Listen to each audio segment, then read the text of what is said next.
اعوذ باللہ من الشیطان الرجیم بسم اللہ الرحمن الرحیم۔ سامعین و ناظرین کرام، السلام علیکم ورحمۃ اللہ وبرکاتہ۔ آج کے پروگرام میں بتایا جا رہا ہے کہ اللہ تعالیٰ نے قرآن مجید میں سیدنا حضرت محمد رسول اللہ خاتم الانبیاء صلی اللہ علیہ وآلہ وسلم کو ارض مقدسہ میں بسنے والے مسلمانوں کے لیے دعا کرنے کی ہدایت کی اور دعا بھی سکھائی۔ خاکسار بیان کرتا ہے کہ دنیا کے تمام ضروری علوم کا منبع قرآن مجید ہے، اور اللہ تعالیٰ ہر زمانہ میں اپنے برگزیدہ بندوں کو اندر ضرورت قرآن مجید کے حقائق و دقائق، اسرار و رموز، لطائف و عجائبات اور کمالات سے بہرور کرتا رہتا ہے۔ حضرت امام آخر الزمان سیدنا حضرت مرزا غلام احمد قادیانی امام مہدی و مسیح موعود علیہ السلام اپنی کتاب ضرورت الامام میں بیان فرماتے ہیں، میں قرآن شریف کے حقائق معارف بیان کرنے کا نشان دیا گیا ہوں، کوئی نہیں جو اس کا مقابلہ کر سکے۔ اور آپ علیہ السلام کے بعد خلفائے سلسلہ علیہ احمدیہ قرآن مجید کے علوم سے فیض یاب ہوتے ہوئے اند ضرورت اقوام عالم کی رہنمائی کرنے کا فریضہ سر انجام دیتے چلے آ رہے ہیں۔ اللہ تعالیٰ نے سیدنا حضرت مرزا بشیر الدین محمود احمد خلیفۃ المسیح ثانی رضی اللہ تعالیٰ عنہ کے والد محترم کو ایک الہامی پیشگوئی میں آپ کی پیدائش کی ایک غرض یہ بیان فرمائی، یہ کہ تا دین اسلام کا شرف اور کلام اللہ کا مرتبہ لوگوں پر ظاہر ہو۔ خاکسار آج کا مضمون سیدنا حضرت خلیفۃ المسیح ثانی رضی اللہ تعالیٰ عنہ کی تفسیر کبیر کی روشنی میں بیان کر رہا ہے۔ آپ قرآن مجید کی سورۃ الانبیاء کی آیت 106 تا 108 کا اردو بامحاورہ ترجمہ ان الفاظ میں بیان کرتے ہیں، یہ کہ اللہ تعالیٰ فرماتا ہے، اور ہم نے زبور میں کچھ نصیحتیں کرنے کے بعد یہ لکھ چھوڑا ہے کہ ارض مقدسہ کے وارث میرے نیک بندے ہوں گے۔ اس مضمون میں ایک پیغام ہے اس قوم کے لیے جو عبادت گزار ہے۔ ہم نے تجھے دنیا کے لیے صرف رحمت بنا کر بھیجا ہے۔ آپ ان آیات کی تفسیر میں بیان فرماتے ہیں، اللہ تعالیٰ فرماتا ہے، ہم نے زبور میں کچھ شرائط بیان کرنے کے بعد یہ بات لکھ چھوڑی ہے کہ ارض مقدسہ کے وارث ہمارے نیک بندے ہوں گے۔ اس میں عبادت گزار بندوں کے لیے ایک پیغام ہے، اور ہم نے تجھ کو ساری دنیا کی طرف رحمت بنا کر بھیجا ہے۔ مطلب یہ ہے کہ بائبل میں جو یہ پیش گوئی تھی کہ صرف خدا کے نیک بندے ارض مقدسہ میں رہیں گے، اس سے کوئی اس وقت دھوکہ نہ کھائے جب کہ بنی اسرائیل اس ملک پر غالب آ جائیں گے۔ اس لیے اللہ تعالیٰ فرماتا ہے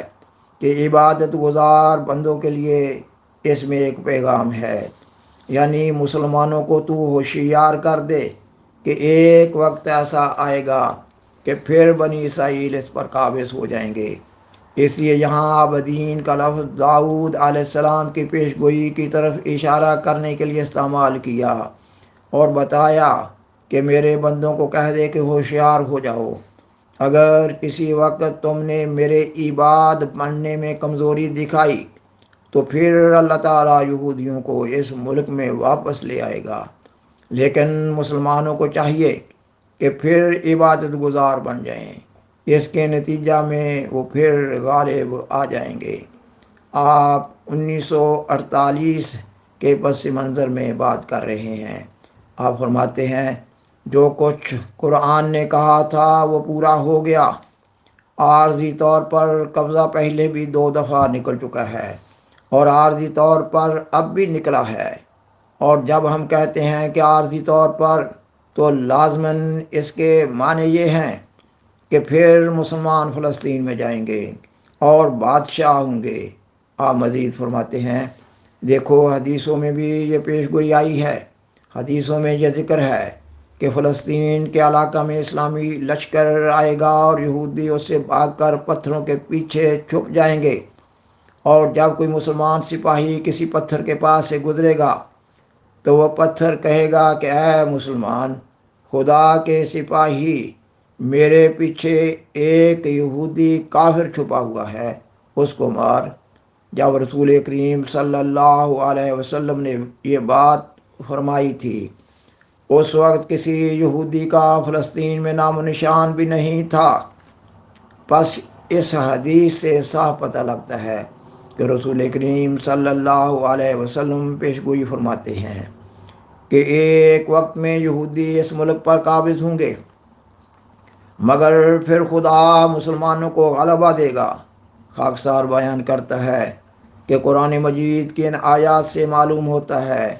کہ جب تک مسلمان ایمان باللہ اور اللہ تعالیٰ کی عبادت کے ادنی درجہ پر بھی قائم رہیں گے، وہ ارض مقدسہ کے مالک رہیں گے، اور جب وہ ایمان اور عبادت کے ادنی درجہ کو بھی کھو دیں گے تو اللہ تعالیٰ سزا کے طور پر ان پر غیر مسلم اقوام کو مسلط کر دے گا۔ قرآن مجید کے مطالعہ سے معلوم ہوتا ہے کہ یہود نے جب اللہ تعالیٰ کے احکام کو توڑا، تب اللہ تعالیٰ نے ان کو سزا دینے کے لیے ان پر غیر اقوام کو مسلط کر دیا۔ مثلا ایک دفعہ یہود کا سب سے بڑا گناہ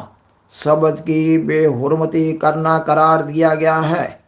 اور دوسری دفعہ کا گناہ حضرت مسیح عیسیٰ بن مریم علیہ السلام کو بری طرح جھٹلانا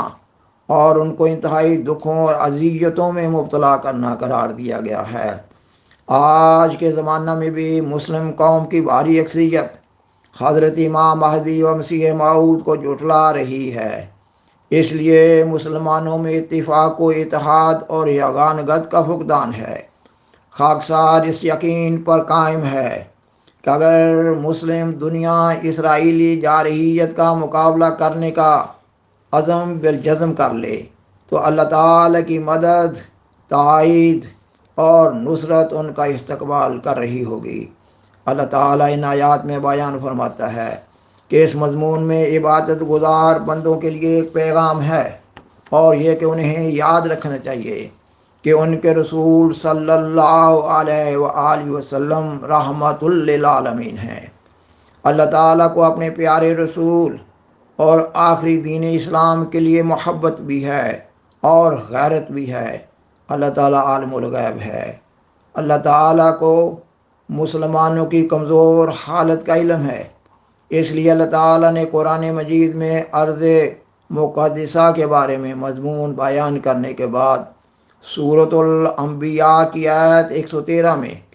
سیدنا حضرت محمد صلی اللہ علیہ وآلہ وسلم کو دعا سکھائی۔ قال ربکم بالحق وربنا الرحمن المستعان علی ما تصفون۔ اور اس دعا کا ترجمہ یہ کہ اس یعنی رسول صلی اللہ علیہ وآلہ وسلم نے کہا، اے میرے رب، تو حق کے ساتھ فیصلہ کر، اور ہمارا رب وہ رحمان ہے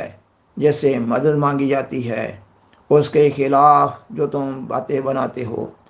سیدنا حضرت خلیفۃ المسیح ثانی رضی اللہ تعالیٰ عنہ اس آیت کی تفسیر میں بیان فرماتے ہیں، اس آیت میں رسول کریم صلی اللہ علیہ وسلم کو اللہ تعالیٰ کی طرف سے اپنی امت کے متعلق ایک دعا سکھائی گئی ہے، اور کہا گیا ہے کہ اے محمد رسول اللہ صلی اللہ علیہ وآلہ وسلم، تو دعا کر کہ خدایا جس وقت مسلمانوں پر تنزل کا زمانہ آئے اور یہودی پھر ارض مقدسہ میں آ جائیں تو گو میری امت کے لوگ اس وقت کمزور ہوں گے، مگر اصل حکومت تو میری ہی ہوگی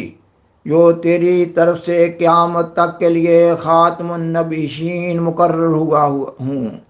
پس مسلمانوں کی شکست میری شکست ہوگی۔ میں تجھ سے دعا کرتا ہوں کہ ایسے وقت میں میرا لحاظ کر کے میری قوم اور یہودیوں کے درمیان حق کے ساتھ فیصلہ کر دے، اور میری قوم کو یہودیوں پر فتح دے، تاکہ پھر میری قوم عباد الصالحون میں شامل ہو کر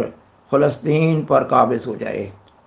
اور یہ ظاہر ہے، آپ فرماتے ہیں، اور یہ ظاہر ہے کہ یہ دعا محمد رسول اللہ صلی اللہ علیہ وسلم کی زبان سے قرآن کریم میں بیان کی گئی ہے، وہ ضرور پوری ہو کر رہے گی۔ پس مسلمانوں کو ایک طرف تو اپنی اصلاح کی فکر کرنی چاہیے اور دوسری طرف انہیں اپنے انجام سے مایوس نہیں ہونا چاہیے، کیونکہ اللہ تعالیٰ نے ان کو دوبارہ کامیابی کے لیے محمد رسول اللہ صلی اللہ علیہ وآلہ وسلم کے ذریعہ سے دعا کروا دی ہے جو پوری ہو کر رہے گی۔ سامعین و ناظرین کرام، ہمیں اپنی دعاؤں میں اس دعا کو بھی بطور خاص شامل کر لینا چاہیے، کیونکہ اللہ تعالیٰ کی طرف سے بتائی گئی دعا میں زیادہ خیر و برکات ہوتی ہیں، جیسا کہ بیان کیا گیا ہے۔ اور دعا یہ ہے، ربکم بالحق وربنا الرحمن المستعان علی ما تصفون، سورۃ الانبیاء آیت 113۔ بالآخر درخواست ہے کہ برائے مہربانی اس پروگرام کو دوسروں سے شیئر کریں اور عذرہ کرم اس چینل کو سبسکرائب کریں۔ جزاکم اللہ تعالی احسن الجزا، وآخر دعوانا ان الحمد للہ رب العالمین، والسلام علیکم ورحمۃ اللہ وبرکاتہ۔